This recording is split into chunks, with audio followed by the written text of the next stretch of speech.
Muito boa noite, tá começando mais um Papo de Patrulheiro aqui pelo canal Agência da Notícia e pela TV Centro-Norte, canal 21, filiado ao SBT. Hoje eu tenho dois sargentos aqui, eu tenho não, né? A Polícia Militar tem, são meus convidados.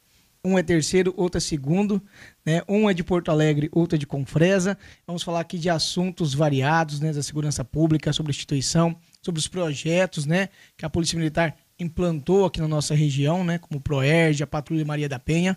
E a gente vai bater um papo bem bacana nessa noite. Primeiramente, começar por mais antigo, né? Tá por lá. Sempre. Segundo Sargento BM Mariano, seja bem-vindo, meu amigo. Boa noite, Leandro. Boa noite aos nossos telespectadores, pessoal que está na internet acompanhando o nosso bate-papo aqui. Muito obrigado pelo convite. Uma honra, um prazer estar aqui conversando com você, meu amigo. Opa, bacana. Nobre, sargento fresco, né, cara? Cara recém-promovido. Nobre é meu filho. Eu vi Nobre nascer na polícia. É mesmo, olha aí. É verdade. Nobre, seja bem-vindo, meu irmão. Boa noite a todos, a quem está nos assistindo aí. É uma honra, um prazer a gente estar aqui nessa noite aí, pra gente ter um bate-papo legal e agradecer o convite aí. Opa. Tamo junto. Mariano, começando por Vossa Senhoria, né? 9 anos de comandante lá em Novo Santo Antônio, onde Exatamente. eu conheci. Onde... Uma boa temporada, hein, Leandro? Boa Aprendi temporada, muito. né? Só tenho a agradecer à instituição e aos comandantes que passaram aqui pelo 10º Comando Regional, pela experiência, né, que adquiri ao longo desses anos lá em Novo Santo E Antônio. o melhor, né? Comandou lá soldado, né? Isso, ó, me apresentei lá como soldado em 2012, eu estava no período probatório ainda. Ficou um bom tempo como soldado, né? Isso, Comandando até lá. quando eu fui promovido a sargento, eu permaneci lá como soldado, porque eu sou sargento de mérito, né? E fiz o mérito de 2017, mas fui promovido em 2018 e permaneci lá até 2021. Quando eu fui promovido a segundo sargento, eu já estava aqui em Confresa. Então foi uma boa temporada, foram bons anos lá, minha carreira se consolidou, né? A minha vida pessoal também foi estruturada lá. Lá conheci minha esposa, lá tive uma transformação de vida, assim dizendo, né? Lá que eu aceitei a Jesus Cristo como meu único e suficiente Salvador, foi lá em Novo Santo Antônio, na Igreja Assembleia de Deus, CA de Seta. Então lá a minha história foi se construindo na Polícia Militar lá em Novo Santo Antônio. Não só como policial, né? Mas como ser humano também, Isso, né? com certeza, com certeza. Lá nós aparamos algumas arestas, aperfeiçoamos aquele que tinha melhorado já, mas Novo Santo Antônio foi uma escola gratificante, né? Onde deixei muitos amigos lá.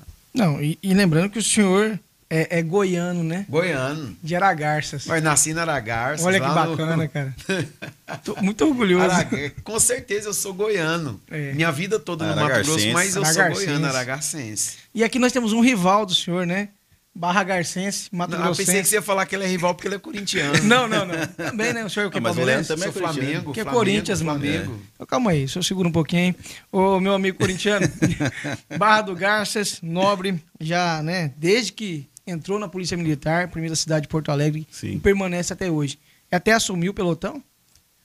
Acho que o intuito acho que vai ser esse aí, né? Vamos ficar lá até a hora que chegar a hora da gente comandar, mas estou lá desde 2011, né? Entrei na Polícia Militar em 2011. Fiz o mesmo concurso do sargento em 2008, mas bati na trave e não deu certo.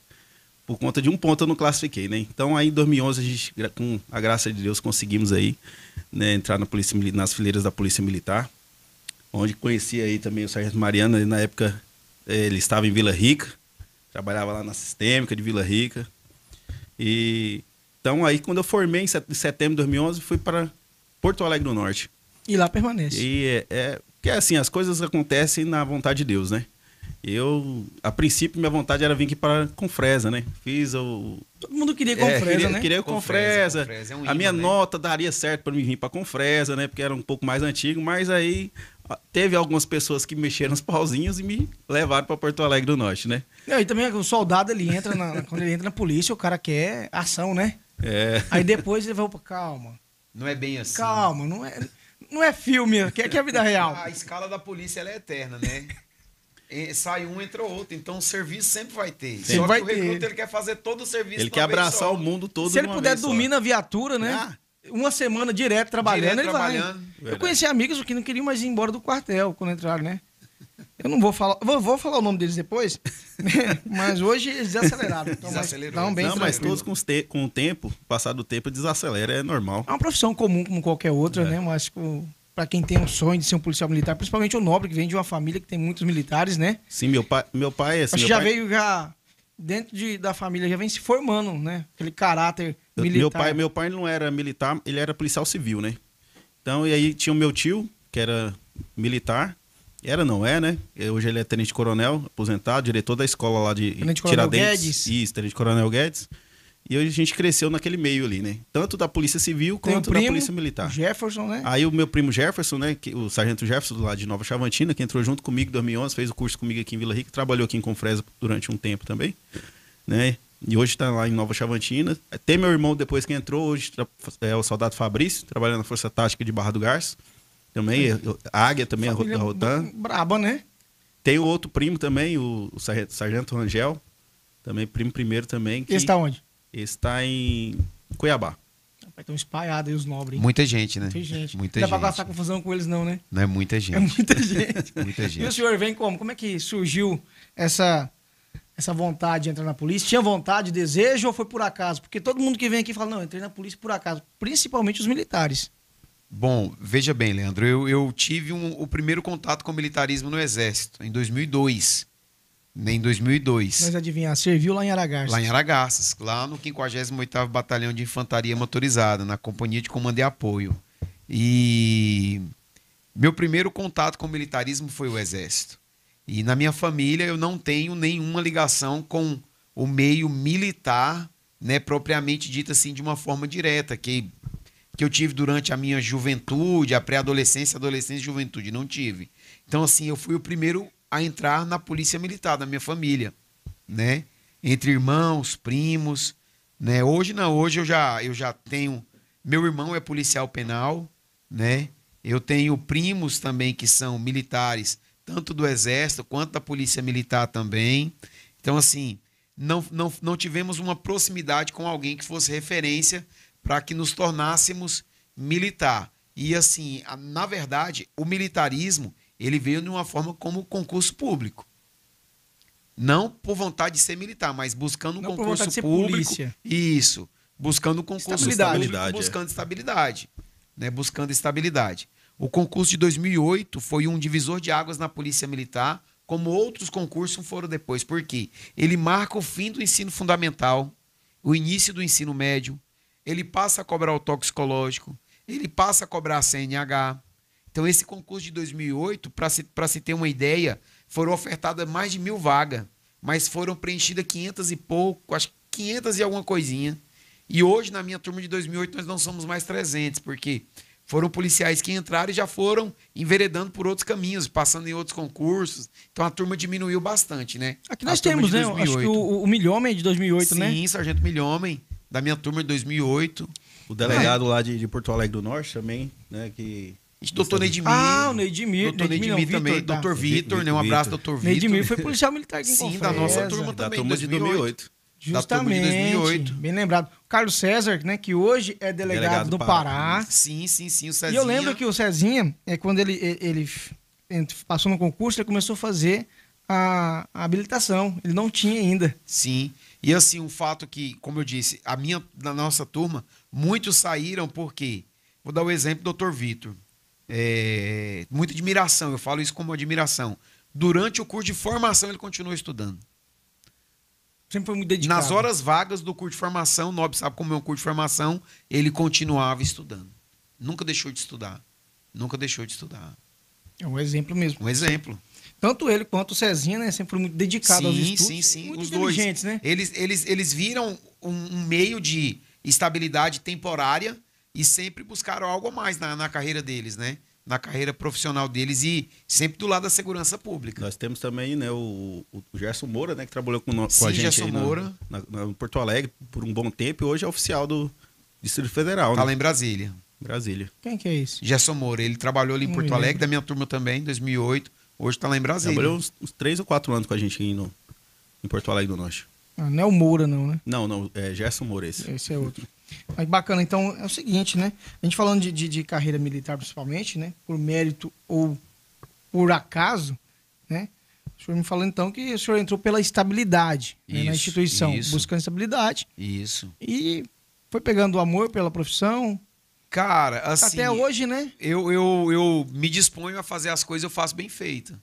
Entendeu? Até porque é uma marca que você deixa, é uma impressão que você deixa. Tem um café que você faz. É você que está fazendo. Então você tem que fazer o melhor café. Né? E eu tenho isso para minha vida.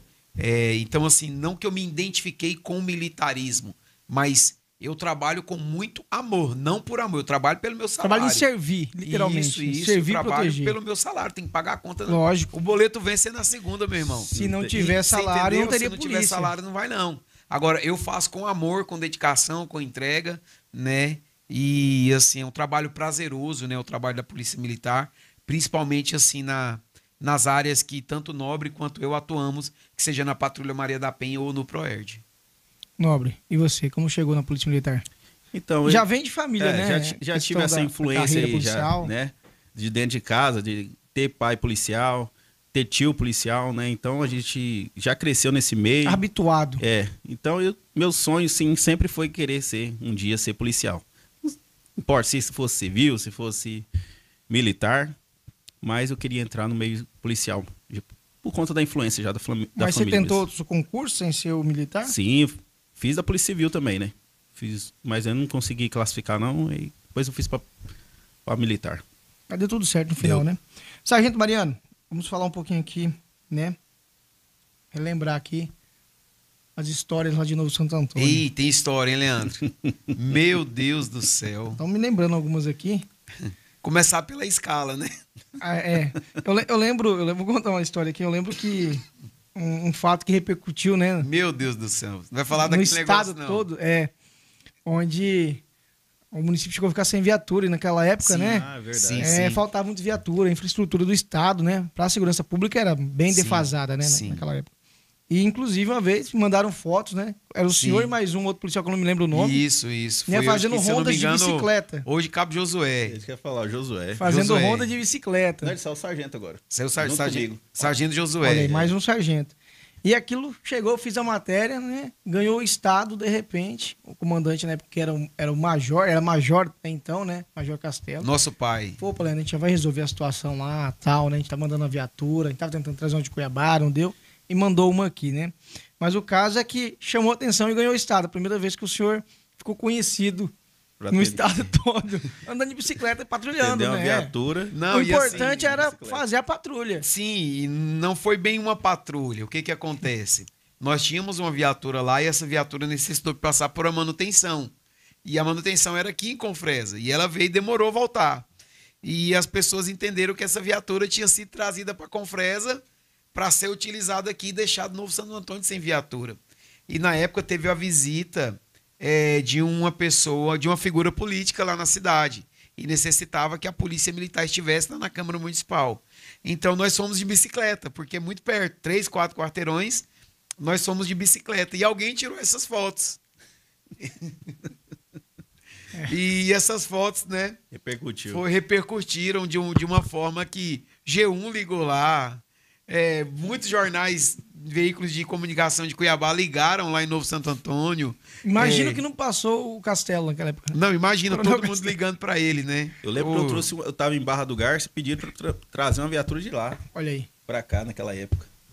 Para suprir essa necessidade. Então, quem foi a culpa aí? São histórias, né, que a gente vai vivendo.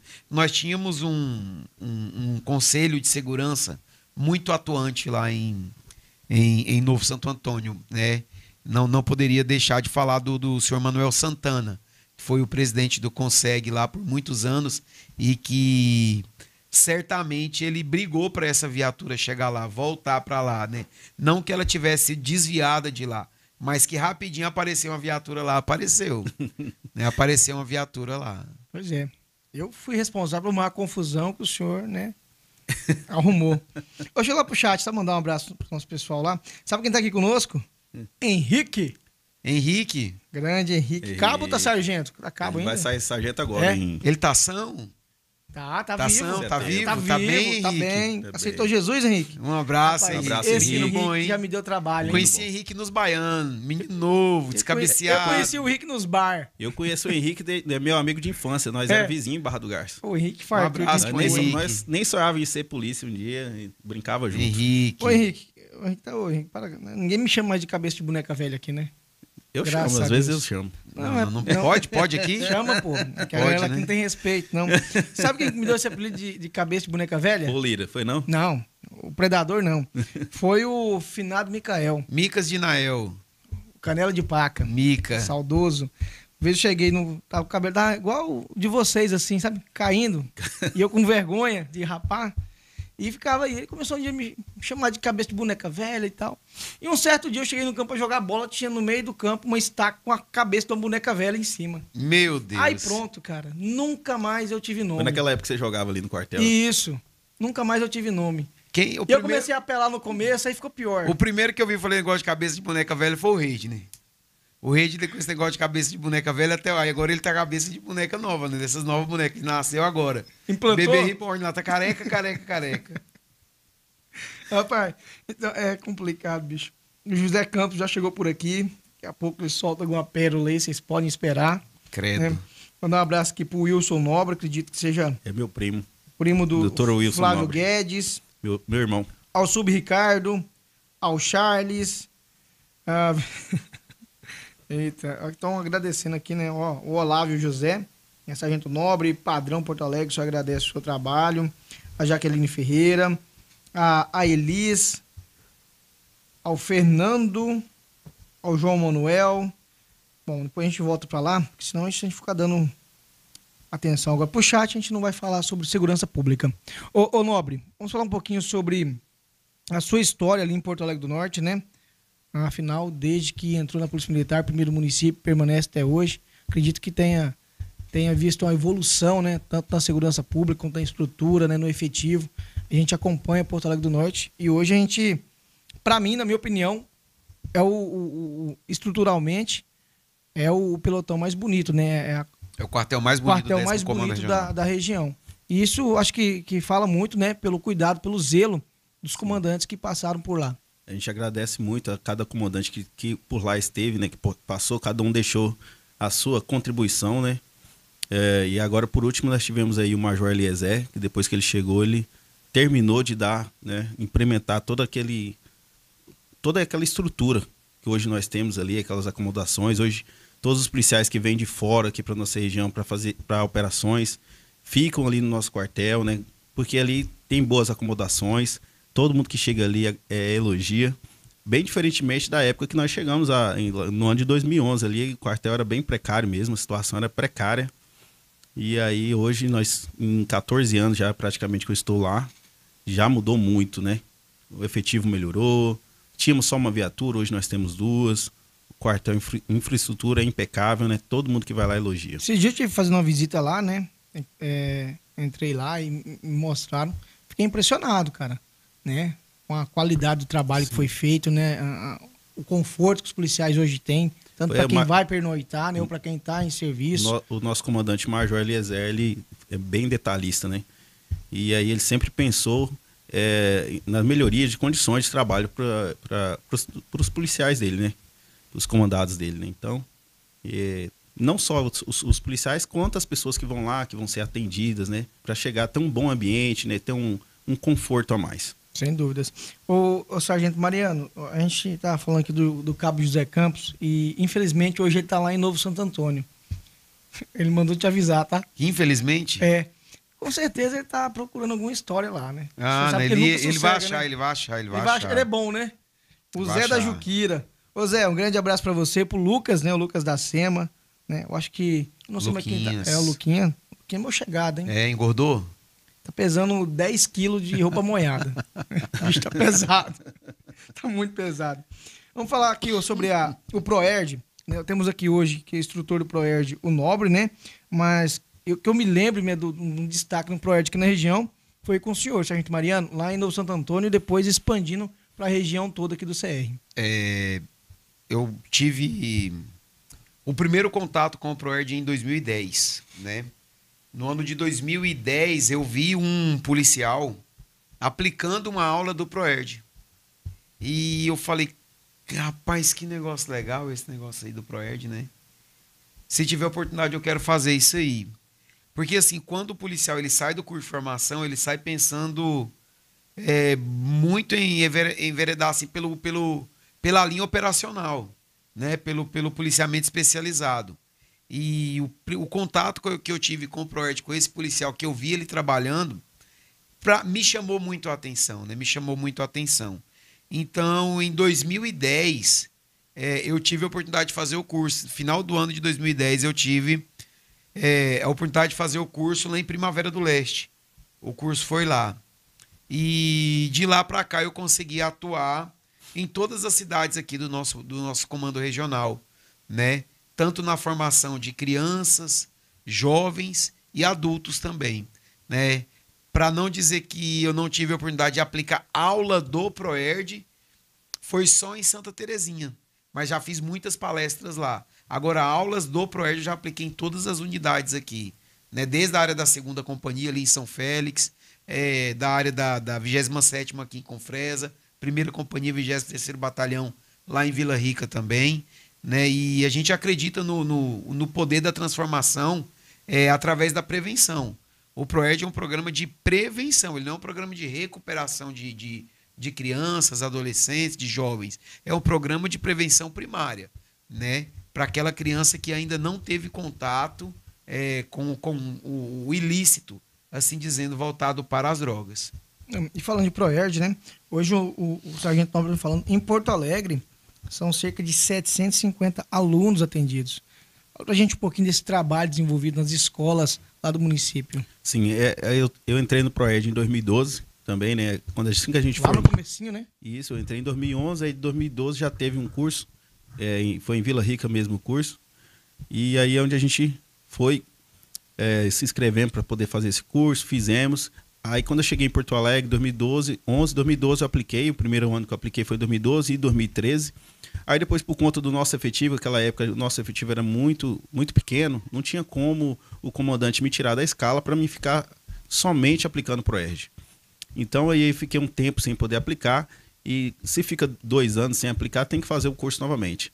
Então no ano dos 2 eu já estava com vontade, já tinha expressado desejo ao comandante de poder voltar ao Proerd, porque é muito gratificante a gente trabalhar com Proerd. E eu pedi, saiu o curso em 2023, fui lá em Cuiabá, fiz o curso, fiquei por 10 dias lá, fiz esse curso, voltei e apliquei em 2023, formei em volta de 350 crianças, apliquei na Escola Municipal Tapirapé. No ano passado não tive como aplicar, esse ano voltei de novo e peguei todas as escolas municipais, Tapirapé, São Geraldo e Boa Esperança. Estou com em torno de 700 crianças que vão formar agora no final do mês. E a gente falando sobre o Proerd, hoje eu acho que se tornou ainda mais importante devido ao avanço, né, das facções criminosas, né, do recrutamento, né? Parece que o vagabundo ele tem tempo, parece não, ele tem tempo, né, para agir. E como funciona essa abordagem, né, aos alunos para que não entram nesse mundo das drogas, para que aprendam, né, aprendem a recusar, a dizer não. Como que é trabalhado, né, esse psicológico dentro das escolas? Então, a gente, como o Sargento Mariano disse, né, a gente trabalha com a prevenção, né? A gente acredita que essas crianças que estão nessa faixa etária até os seus 11 anos de idade ainda não tiveram nenhum tipo de contato com nenhum tipo dessas drogas ilícitas, né? Então, no Proerd, a gente trabalha uma ferramenta chamada Modelo de Tomada de Decisão Proerd. É onde essas crianças vão aprender a tomar decisões certas, corretas e responsáveis, para poder dizer não quando algum desses traficantes quiserem recrutar essas crianças para o mundo das drogas. Ela vai saber o dizer não e o porquê que ela está dizendo não ali daquelas drogas. Nós mostramos o que o álcool causa na vida das pessoas, o que o cigarro causa na vida das pessoas. Então, é o trabalho de conscientização. Tá. Agora, nesse caso, Sargento Mariano, foi identificado que um aluno ali já tem contato com uma facção ou já virou até, né, um traficante, né? Como que é feita essa abordagem a esse aluno, né? Como que é trabalhado dentro da instituição? No caso do Proerd, Leandro, é um programa de inclusão, Ele não é um programa de exclusão. E jamais nós não podemos colocar esse aluno em destaque por conta da condição das escolhas que ele fez na vida dele, né? Quando o Sargento Nobre fala do modelo de tomada de decisão do PROERD, ele vai ensinar o aluno a tomar decisões seguras e responsáveis em todas as áreas da vida dele. Porque, veja bem, talvez a oferta de droga ela não vai chegar de primeira assim, de um amigo oferecendo, quer um cigarro de maconha, quer fumar uma pedra de crack, quer tomar uma dose de uísque. Talvez ela não chegue assim, pode até chegar, mas talvez ela chegue naquele momento em que o aluno está fragilizado por uma briga em casa, ele está fragilizado por conta de um problema familiar, é onde o emocional dele está abalado. E o PROERD hoje ele adota a teoria da aprendizagem socioemocional, que é fortalecer o emocional do aluno para saber dizer não em todos os momentos da vida dele, ele estando bem ou não estando. E esse aluno que já tem esse contato, esse aluno que ele já tem essa problemática da droga, um histórico de uso de drogas, ele participa do programa também. Ele não é deixado de lado, ele não é excluído do programa, não é colocado à parte em outra sala ou fica na sala da direção. Não, você não vai participar. Não, negativo. Ele vai participar do programa, vai receber as aulas também, né? E quem sabe a gente consegue trazer ele para o nosso lado. Por mais difícil que seja, né? Trazer ele para o nosso lado. Porque se ele já tem um histórico, se ele já tem envolvimento com facção, né? Não que é impossível, mas é difícil você trazer, mesmo sendo uma criança, né? Que alguém foi lá e incutiu no coração dele que aquilo é certo, que aquilo é bom, né? Que aquilo ali dá algum futuro para ele. E a gente sabe, existem documentários, existem livros escritos, o jovem que entra para a facção, nenhum deles entra para comprar um remédio para a mãe que está doente. Não, ele entra para ostentar. A corrente, a moto, o tênis, o status. Nenhum entra para suprir uma necessidade financeira voltada para a saúde, para a alimentação.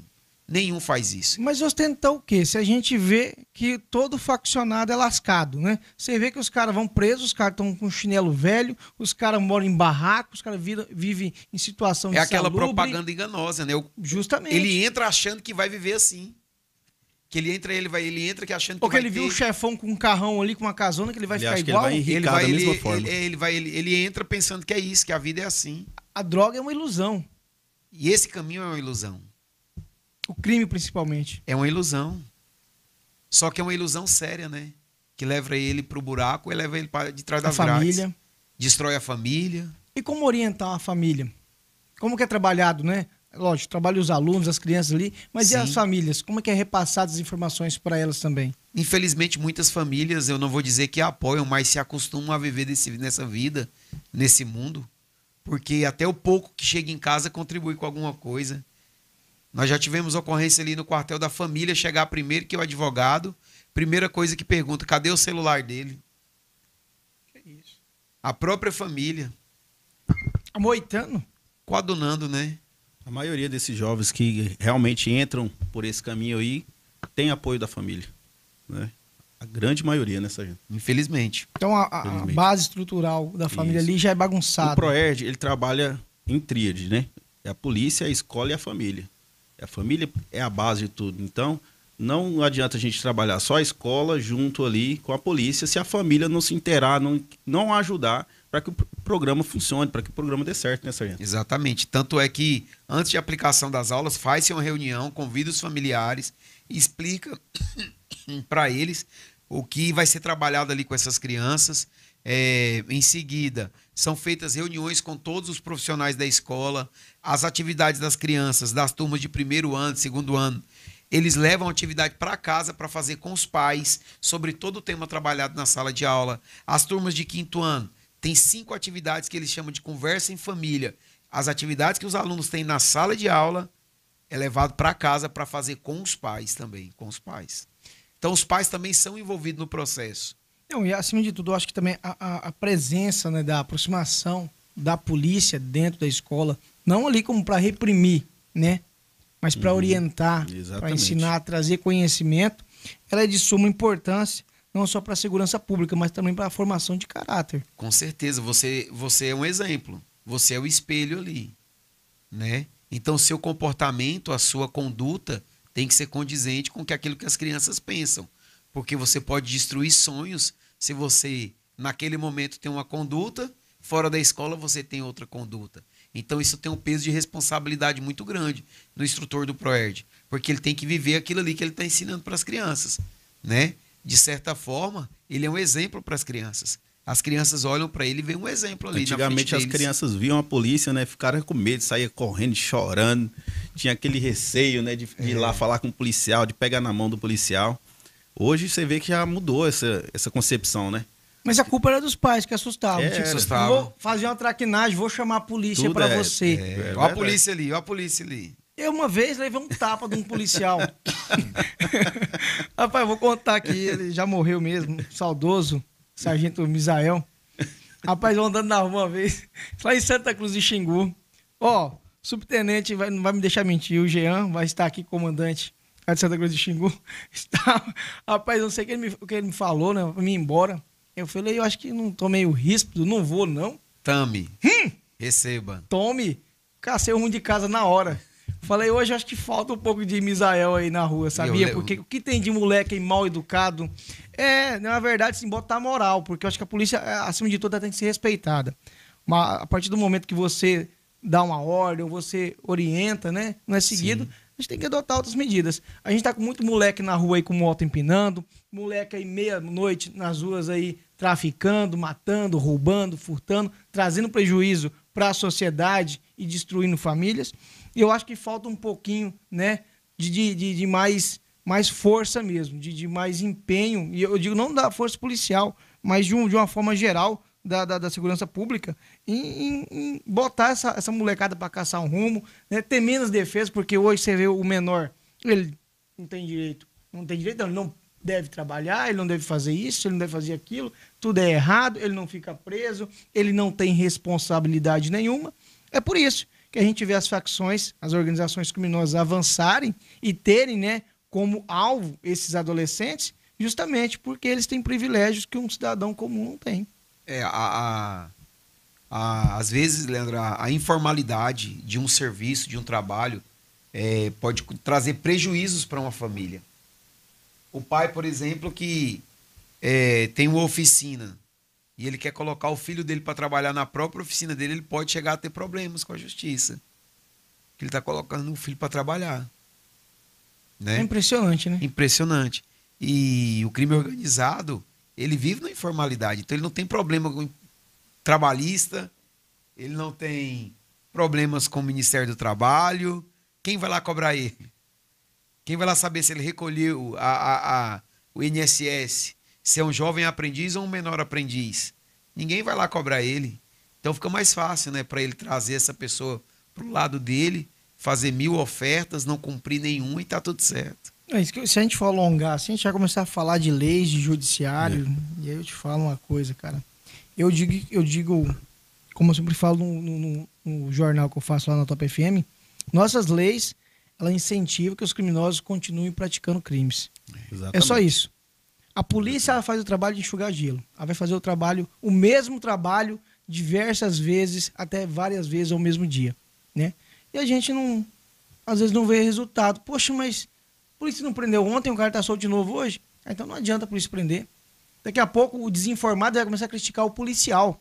Ele não vai entender onde está o problema ali, onde é a raiz daquele problema. O porquê aquele cara que te furtou ontem tá solto hoje. E aí amanhã ele vai estar furtando e vai estar preso de novo, né? Então, se a gente não mudar, né, nossas leis, não endurecer elas, não fazer com que o criminoso tenha medo de ser punido, a gente vai continuar tendo crimes hediondos, né? Porque você começa ali com o furto de uma xícara, né? Aí o cara não é reprimido severamente, ele vai evoluindo. Logo até tá cometer um roubando homicídio, um latrocínio, um estupro. Como disse outro dia atrás, um pensador contemporâneo do nosso judiciário, a polícia prende mal. Né? A polícia prende mal, a culpa é da polícia. Estão soltos por conta da polícia. Eu conheço esse A maioria das vezes pensador aí. a culpa recai sobre a polícia, né? Mas a gente, como você disse, a gente tem que repensar sobre as nossas leis, né? Que infelizmente, a sensação de impunidade hoje é muito grande. É muito grande. Então, hoje uma pessoa comete um homicídio aí, ela fica 2, 3 dias, se apresenta com o advogado, vai responder liberdade, daqui 10, 15 anos ela vai ser julgada. Né? Então, e aí a família, como é que fica? A família quer justiça. Né? Então, as nossas leis deveriam ser realmente revistas, né? E melhoradas. A gente sabe que isso não vai acontecer tão cedo, infelizmente. E falando em questão já de droga, eu fico imaginando, né, aquela família, né, que perdeu um ente querido. Não pelas drogas, mas pela mão de um traficante, pela mão de um usuário, que o cara, às vezes, ali naquela ansiedade, né, na abstinência de usar uma pedra, né, fumar um cigarro de maconha, ele vai lá e tira a sua vida por causa de um celular, de um relógio, de uma carteira. Então, assim, são inúmeros prejuízos. E o pior é a gente ver o Estado querendo legalizar o tanto de droga que você pode portar. Porque parece um absurdo, né? Antigamente, se falasse isso, falava, não, você tá doido. Mas hoje não, hoje é realidade. Realidade. E como a polícia trabalha com isso? Como que você vai orientar um aluno que a droga é errada? Não, calma aí, mas se o STF decidiu que eu posso usar aqui 40 gramas, que eu posso carregar. E aí, como é que esse trabalho, você vai confrontar uma instituição? Eu não consigo entender, cara, como que cabe ainda, né, esse tipo de situação na sociedade que a gente vive. Sabendo que a droga, ela é a base, acho que, de todo tipo de crime aqui no nosso país. Todo problema. Leandro, quando você fala assim, como que você vai trabalhar com essa criança, com esse jovem, que não se deve usar drogas, sendo que as leis estão permitindo que se use drogas, né? Por incrível que pareça, nossas crianças sabem as consequências. E da pior forma possível.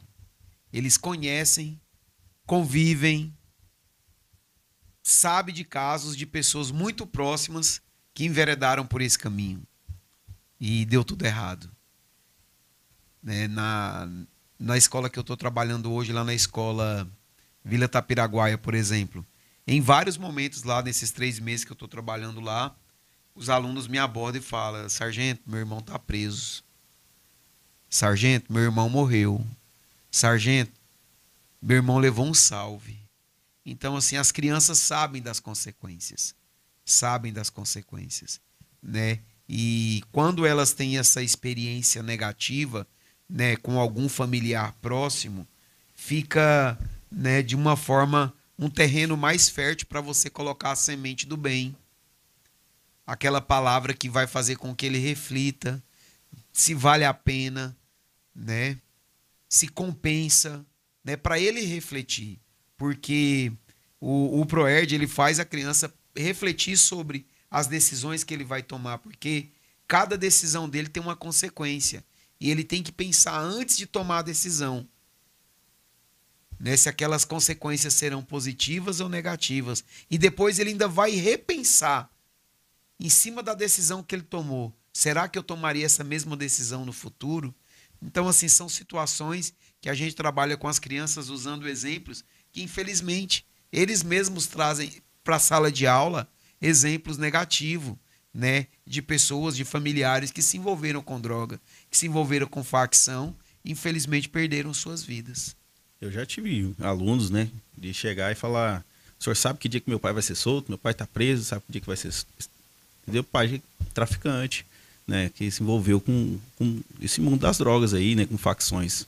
Então, como o sargento está falando, infelizmente é uma realidade. Hoje é uma realidade, né? Se perguntar, para chegar numa escola, perguntar, todas as crianças sabem o que é facção, né? Quase todas sabem o que é facção, sabem o que é droga. As né? consequências. As consequências, exatamente. Deixa eu mandar um abraço aqui pro meu amigo, o João Manuel, a Marinha, aos veículos especiais. O Henrique disse que ele tá na luz, tá, sargento? Ele tá na luz. Amém. Amém. Será, meu Deus? Tá. Agora ele vai trabalhar porque ele tá na luz, tá bom? Amém. Amém. A Silene, parabenizando o sargento Mariano pelo trabalho desenvolvido na região, né? Ao Dia Júnior, um abraço também. Ao Rômulo Silva, boa noite, sargento Mariano, grande amigo. Ao Jackson Souza, parabéns, sargento Mariano. Meu irmão, trabalho meu irmão. frente à Polícia Militar. Né? Ao Mendes também, que tá por aqui. O Ricardo disse que o seu sonho era ser famoso. Aí não deu certo, virou polícia.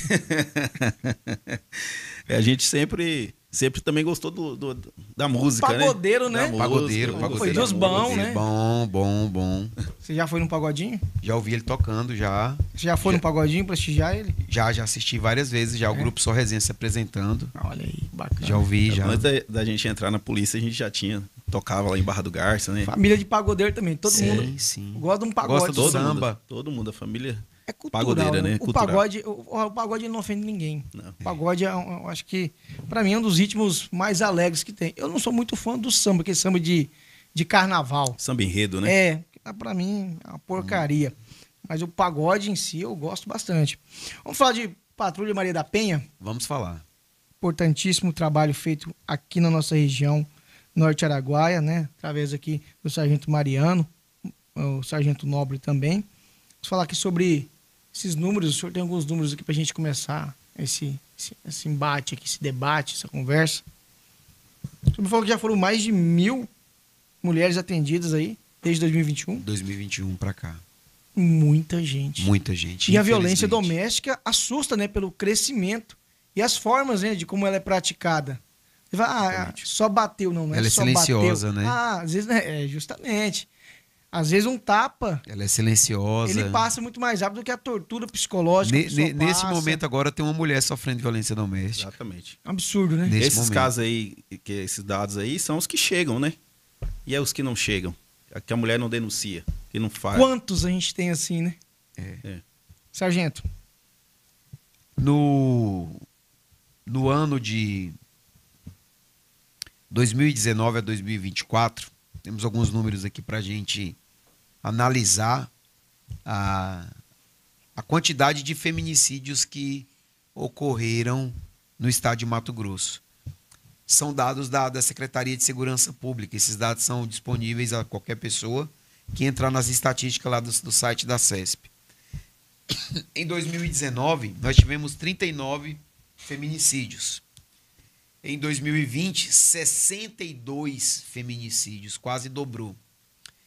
Em 2020 e 2021 tivemos 43, 2022 47, 2023 46 e 2027 ou 2024 47 feminicídios.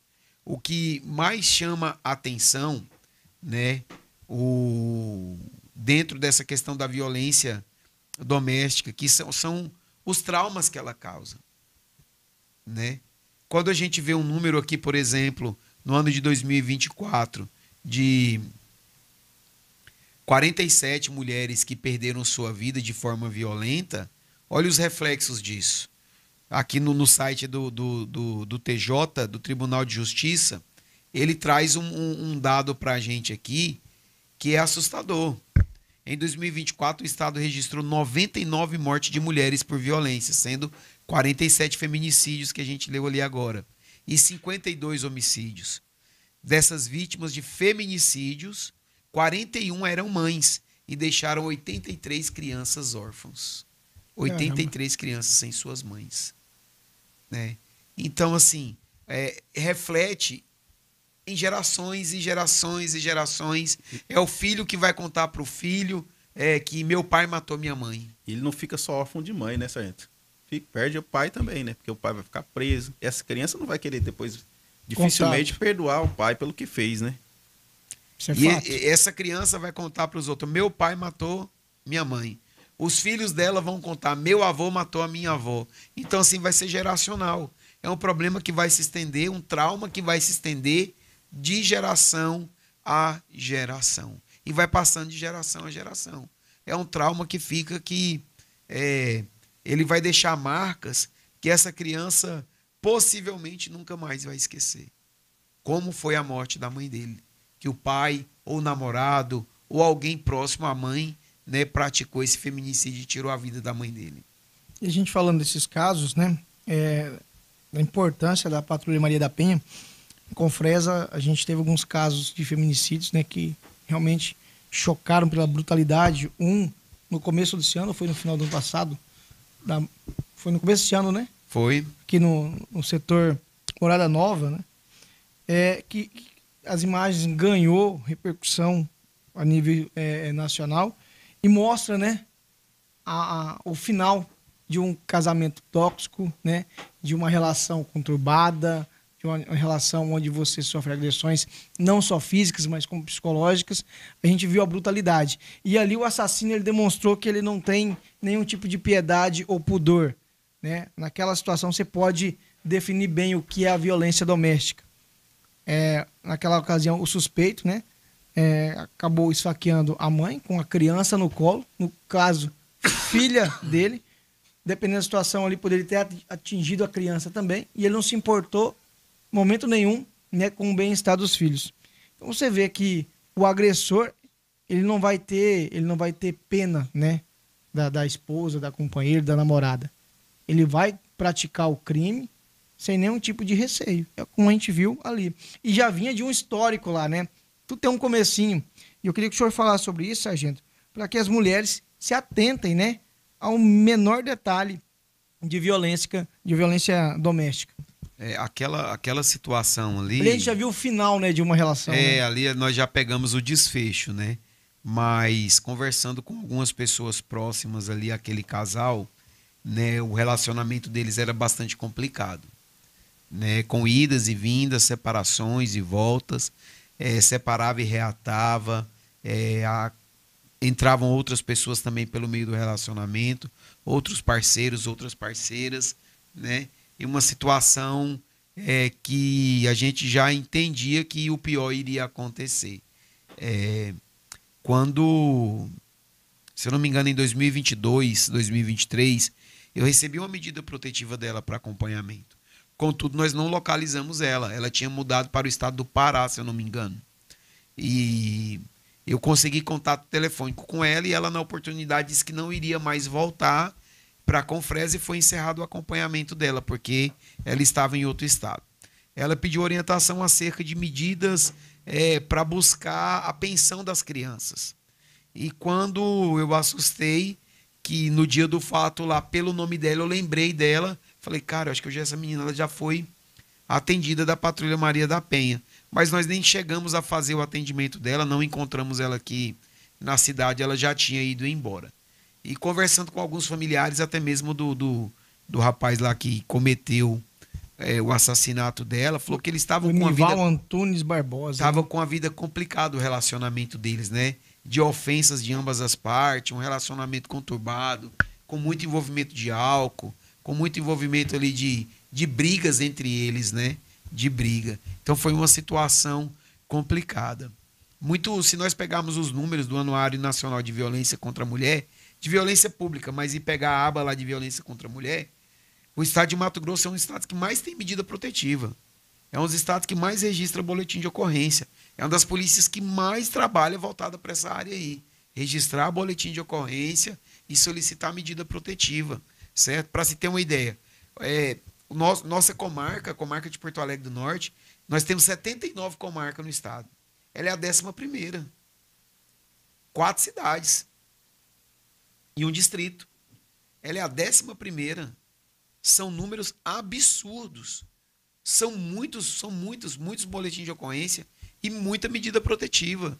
Você imagina, de 79, nós somos a 11ª em números de medida protetiva, né?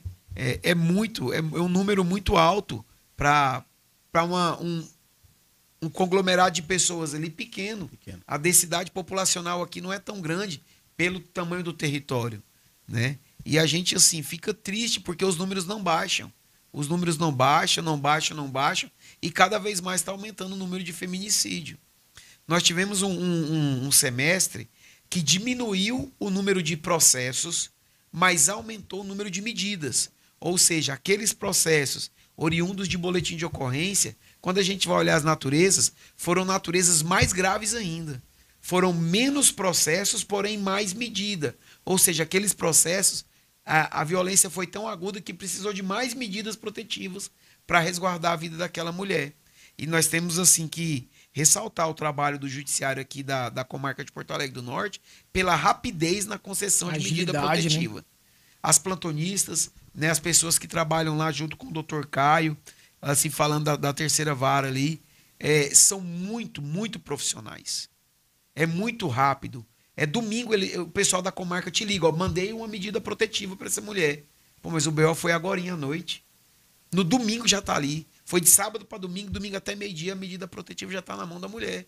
A mulher já está sendo informada da medida protetiva, certo? Então, assim, é um trabalho que tem que ser reconhecido do nosso judiciário aqui na comarca de Porto Alegre do Norte. Sem falar que quando há uma quebra de medida, a gente faz o documento, envia também ao Ministério Público, questão de um dia já sai também o mandado de prisão desse suspeito aí.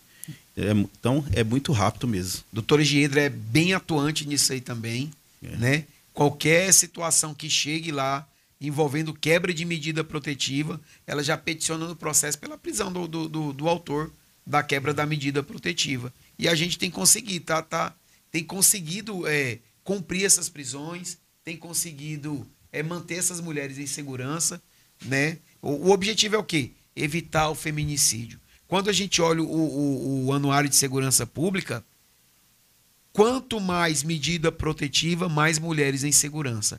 As mulheres que morriam vítimas de feminicídio e já tinham boletim de ocorrência são aquelas que não pediram medida protetiva. Caramba. E o que impede? O medo delas pedirem? Uma pergunta difícil, né? É uma pergunta difícil. Eu acredito muito na dependência emocional. Principalmente quando se tem uma família constituída, filhos. Agregada a isso a dependência financeira. A gente teve um caso, para exemplificar o que o senhor está falando, esses tempos, né? Onde uma senhora casada há mais de 30 anos, né? Acabou dormindo até na chuva após ser agredida pelo marido.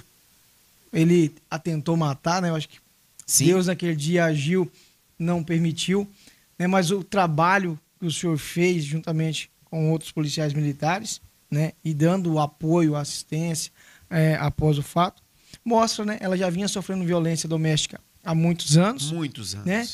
Todo tipo de humilhação possível. E aí, só tomou conta, né? Ciência da gravidade através de outra pessoa que denunciou. Outra pessoa que denunciou. Porque se fosse por ela, ela ia passar aquela noite, ia voltar para casa, quem sabe ia ser agredida novamente, repreendida por ter saído, né, de sua residência, e as agressões iam continuar até um dia ele consumir o feminicídio. E como trabalhar a mente de uma mulher dessa, sargento, após uma situação tão drástica como essa? Primeiramente, a culpa não é dela. A culpa não é da vítima. Nós, querendo ou não, muita gente pode não concordar, mas nós vivemos um momento em que é mais fácil culpar a vítima. Ah, mas por que você fez isso? Por que você fez aquilo? Por que você se vestiu assim? Por que você falou isso naquele momento? Como se a mulher tivesse culpa da agressão que sofreu por ser mulher. Por ser mulher. Primeiramente, é encorajar ela e ela entender que a culpa não é dela. A culpa que ela é vítima. Ela é vítima daquela situação. Né? E muita gente não entende esse momento aí e prefere colocar a culpa na mulher. Ah, mas por que você falou isso? Você falou aquilo? E o primeiro passo, Leandro, é colocar a mulher na condição de vítima e prestar todo apoio que ela precisar, certo? Todo o apoio que ela precisar. Seja apoio psicológico, né? Hoje, através da nossa primeira-dama, dona Virgínia Mendes, nós temos tantos programas sociais aí do Ser Mulher, né, para ajudar essa mulher com aluguel solidário, para ajudar essa mulher com valor por mês, né, para ela se reestabilizar, se reestruturar, né, para ela buscar uma melhoria de vida sem estar dependendo financeiramente desse homem, que é um dos pontos principais que faz com que a mulher volte para aquela condição de violência doméstica. A medida protetiva, ela garante direitos, mas ela afasta, de fato, o agressor de perto da vítima? Leandro, eu falo nos meus atendimentos assim para toda mulher, o termômetro da sua medida vai ser você. Se você tiver um posicionamento firme a partir do primeiro momento que houver uma quebra de medida, você vai ter êxito na sua proteção. Mas se você começar a afrouxar a rédea e aceitar o descumprimento da medida com uma mensagem, uma visita, daqui a pouco recadinho. Um recadinho, daqui a pouco o cidadão está sentado no sofá da sala com o controle da televisão na mão como se nada tivesse acontecido. É um fato, certo? Então, assim, é importante que a mulher faça valer a medida protetiva. Porque, Leandro, quem quer matar, vai matar, irmão. Isso é fato. Quem quer matar, vai matar, tendo medida protetiva ou não. Mas os números mostram que a maior número das mulheres vítimas de feminicídio são aquelas que não têm medida protetiva. 94 a 97%, eu não me recordo agora, das mulheres que morreram vítimas de feminicídio não têm medida protetiva.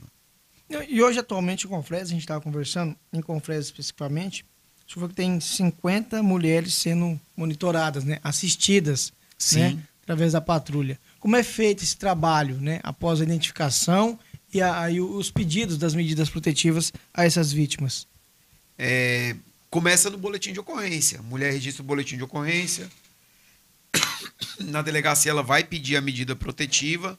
O delegado, no processo, ele, no sistema, ele já peticiona, já cai lá no judiciário, o judiciário já despacha, já concede essas medidas protetivas para a mulher.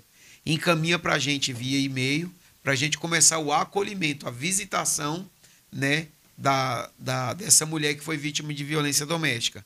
Juntamente com a Patrulha Maria da Penha, existe uma equipe multidisciplinar, que é uma equipe lá do judiciário, composta por psicólogo, assistente social, que também vai fazer visita para essa mulher, certo? Oferecendo para ela aquilo que a lei garante para ela, que é assistência social. Um psicólogo, como que está a questão de Bolsa Família, como que está a questão dos filhos dela. Então, todo o suporte a mulher vai receber ali. Mas isso tudo é se ela quiser. Ela não é obrigada a aceitar. É um direito dela. Ela não é obrigada a aceitar o nosso acompanhamento. Né? Não é obrigada a aceitar. Acho que é o pior, né? Deveria ser obrigada, em alguns casos. Quando a gente liga, né, a gente pergunta se ela tem o interesse desse acolhimento, né? Mas, infelizmente, nem todas querem o acolhimento da Patrulha Maria da Penha. Graças a Deus, a grande maioria sim, né? Mas ainda tem uma pequena parcela ainda que ainda resiste, né? Acha que pode conseguir resolver sozinha, que não precisa se envolver com polícia, né? Mas é um direito dela e nós não podemos julgá-las, né? Em Porto Alegre, como é que tá os casos lá, sargento?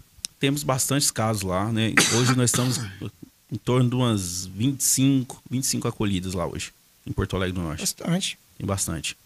Muitos casos lá. Mas, e o número de reincidentes, né? De reincidências, as mulheres têm medida protetiva.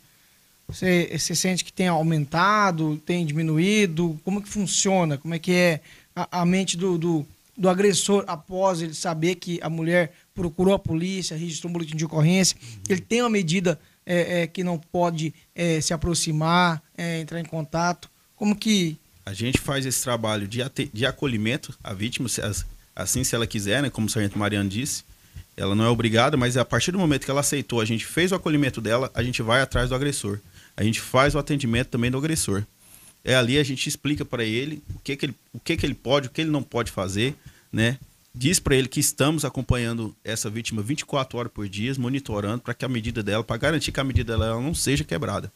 Então, foram acho que 2 ou 3 casos só que a gente teve lá essa quebra de medidas, mas na grande maioria foram respeitados.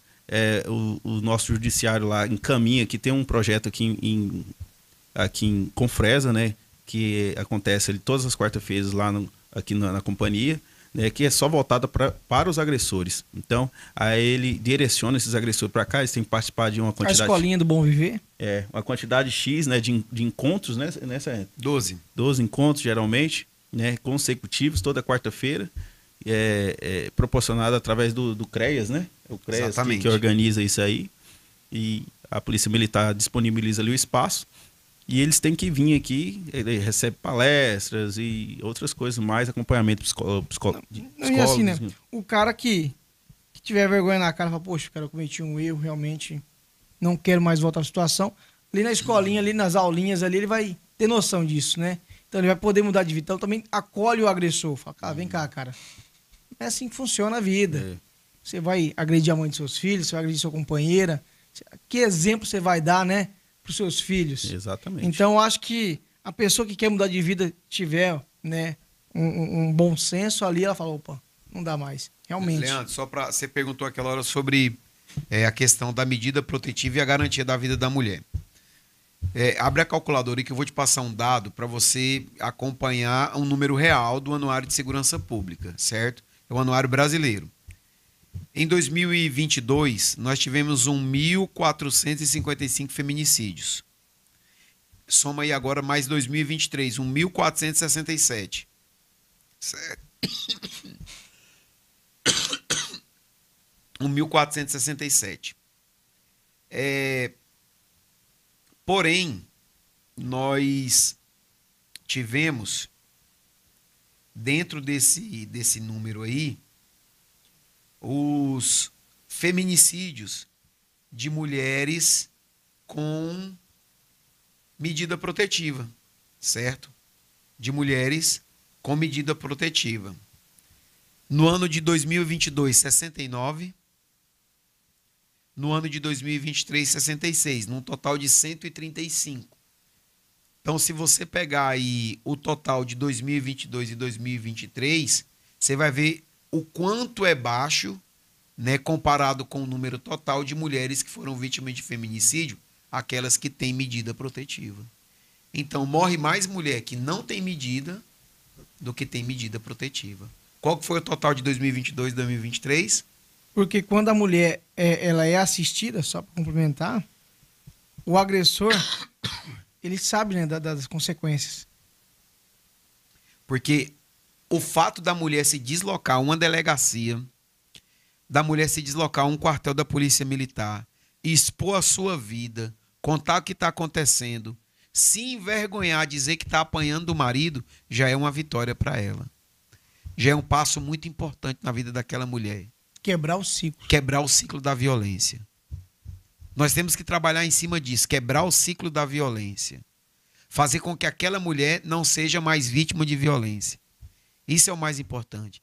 Quando ela sai dali, que ela registra o boletim de ocorrência, ela já está se mostrando que está disposta a romper com aquela situação de violência. E quando ela pede a medida protetiva, para o agressor já é outro baque. O primeiro, qual que foi? Ela ter se decidido a registrar a ocorrência. O segundo é ela ter pedido a medida protetiva. O terceiro é ela estar mantendo as medidas ali. Cada passo desse é uma vitória para a mulher. E às vezes nós homens não entendemos a condição da mulher ali na violência doméstica. E nós julgamos muito. Apanha porque gosta. Apanha porque quer. Gosta de sofrer. Voltou porque gosta de sofrer. Mas não entende o quanto é difícil para uma pessoa chegar e se expor num quartel, num balcão de uma delegacia, falar da sua vida. Muitas vezes, mostrar o seu corpo no exame de corpo de delito, onde tem marcas, expor a sua cara perante seus familiares, seus vizinhos, no seu trabalho, na sua escola, na sua igreja, e assumir que é uma vítima de violência doméstica. Por isso que esse acolhimento é importante, para mostrar para a mulher que ela não está sozinha, mostrar para essa mulher que ela é a vítima da situação. Então não é fácil para essa mulher. Então quando a mulher registra o boletim de ocorrência, pede a medida e mantém a medida, são vitórias que essa mulher está tendo. Aquelas que verdadeiramente precisam de uma medida protetiva. Por isso que o agressor ele tende a respeitar mais, porque ele viu que essa mulher está mudando de personalidade no sentido de que ela vai buscar os seus direitos. Isso é importante. Isso é muito importante. Sargento, para a gente finalizar, né? Suas considerações finais. Estamos chegando aqui no final do nosso bate-papo. Mas antes, queria mandar um abraço pro José Neres. Dar um alô aí pro Nantes, sou fã dele. Quem? O Nantes. Quem que é o Nantes? Esse é o Nobre. Deve ser, né? É o Nobre. Ao Davi Rodrigues, né? Ao Diego, boa noite. A todos que estão participando aqui. Ao Marquinhos, ao Cleudeon, a Augustinha, muita gente. Rapaz, deu muita gente aí hoje, hein? As pessoas gostam quando o assunto é polícia, né? Principalmente aqui é um bate-papo, acima de tudo eu digo, né? O bate-papo aqui é descontraído, brincadeira, com informação, mas com conhecimento, né? A segurança pública, ela precisa de conhecimento acima de tudo. E eu digo sempre, a segurança pública, ela é um dever de todos. A partir do momento que você vê um crime acontecendo e você não denuncia a autoridade policial, você está sendo conivente. Você vê a mulher sendo agredida, igual a gente estava falando aqui de violência doméstica. Ah, briga de marido e mulher, não vou me meter. Tá, Mas e se evolui para um feminicídio? E aí?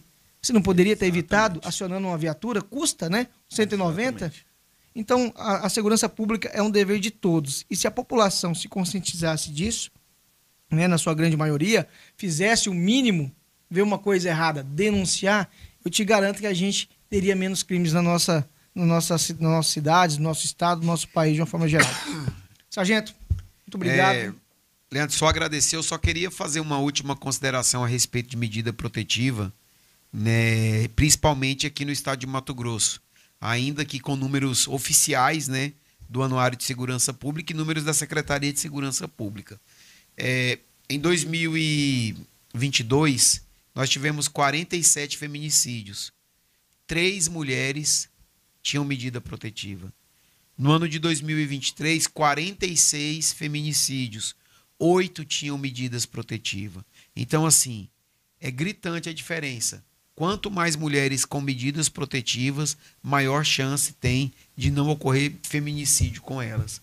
A maioria das mulheres que perdem sua vida não tem medida protetiva. Agradecer, Leandro, pelo convite. A gente está podendo aqui trocar essa ideia, esse papo bacana aqui. O Leandro é uma pessoa que a gente conhece há muito tempo, ele tinha até cabelo. Exato. Isso né? que eu ia falar, conheci ele desde quando Calma aí, tinha cabelo, nós né? 3, né? Né? Nós 3. Vamos ser justos. Mas ainda tem aqui um pouco ainda. Agradecer, né, o Leandro pela oportunidade da gente estar vindo aqui falar do nosso serviço, né, que é um serviço institucional, não é a Patrulha Maria da Penha do Sargento Mariano ou do Sargento Nobre, não é o PROERD do Sargento Mariano, nem do Sargento Nobre, nem dos outros instrutores. É um trabalho institucional acima de tudo, que tem uma visão de comando, um plano de governo, que tem uma coordenação forte lá em Cuiabá, né? Que os nossos comandantes apoiam, dão todo o respaldo aqui no 10º Comando Regional. Agradecer por a gente estar vindo aqui divulgar, né? Falar desse trabalho que tem ajudado a mudar a vida de muitas pessoas aqui na nossa região. Sargento, agora, sargento, né? Sargento. Eu ia chamar de cabo, né? Mas... Aí, Pô, cara. Já foi cabo, já? Não Nem me lembro lembro, né? disso. Já faz tanto tempo. Sargento Nobre, muito obrigado. Sargento que eu conheço desde quando chegou aqui na região, né? Quando ele começou na Polícia Militar, eu estava começando no jornalismo, né? Então, praticamente, Mesma carreiras época, né? pareadas, paralelas, né? Agradecer, foi uma satisfação tê-lo aqui. Agradecer aí pelo convite, né? Muito feliz de estar aqui junto com o nosso Sargento Mariano, né? Que é uma referência, né? Lembrando aí que o Sargento Mariano é uma referência pra gente aí, não só aqui na região, mas como no todo o estado. Tanto na questão da Patrulha Maria da Penha, também quanto da questão do PROERD, né? É o nosso mentor aqui. E é um prazer a gente estar trabalhando com o Sargento Mariano. Aprendo muito com ele todos os dias, né? Quando tem algum problema lá, alguma dúvida, eu sempre estou ligando para ele, tirando dúvida com ele, né? Então, agradecer ao meu comandante, o subtenente Ricardo, que, né, apoiou a gente estar aqui hoje também, e a todas as pessoas que participaram aí. Queria agradecer aos nossos patrocinadores, a RM Farma Popular, a JK Locação de Máquinas, ao restaurante Fora da Estrada, ao Prila, produção de vídeos e artes em geral, né? A Invictus, né? Clube de Tiro, a Letal Armas. Agradecer ao Arroz Fartura. Você já comeu arroz fartura? Já, é bom. Já comprei. É um arroz bom. Ao Pit Stop Distribuidora, quem gosta de tomar uma gelada, procure meu amigo Naftali lá, que o cara é desenrolado. Água gelada também, tá? Refrigerante, suco. Então tá bom. Vende de tudo lá, tá? Deixa eu mandar um beijo aqui pros meus filhos, né? Meus moleque. Ao Theo e a Inezinha. São corintianos? Todos. Eles têm que ser, né? Graças a Deus, Tá hein? certo, né? Coisa boa. Já sabe. Coisa boa. É Quem sai aos pai. seus não degenera, né? Então certo, tem que puxar o pai, né? Que isso. Corintianos. Agradecer mais uma vez, Sargento Mariano, Sargento Nobre, Deus abençoe. Amém. Obrigado pelos esclarecimentos, pela informação, né? A informação, ela liberta.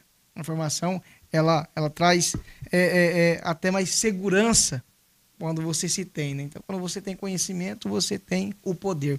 E através da imprensa a gente consegue disseminar boas notícias. E a você que nos acompanhou, muito obrigado, né? Espero que tenhamos contribuído de alguma forma aí com o nosso papo de patrulheiro. Na próxima terça-feira teremos aqui 2 subtenentes da região do Xingu. Lendas. Lendas. É, Ali tem bagagem, Se hein? for um Se sargento, também Ali não tem lembro. bagagem. Se falar do Xingu, não falar daqueles dois cidadãos ali, tá errado. É verdade. Sub-Jean, comandante de Santa Cruz do Xingu, e Sub-Américo, comandante de São José do Xingu. Então, pode ter certeza, vai ter muito papo bom, muita história bacana, porque eu acho que foram eles que desbravaram a região Xingu, né? Eu nunca vi um policial que ficou tanto tempo no mesmo local como o Subtenente Américo. Eu tô vendo o Nobre agora, né? O Nobre tá O seguindo Nobre tá os nessa passos, caminhada né? aí. Parabéns. Tô indo, caminhando. Subtenente Américo chegou soldado lá Olha aí. em São José. Eu cheguei recruta também em Porto Alegre do Norte. Consigo ver leves semelhanças. Um abraço a todos, Deus abençoe e até a próxima.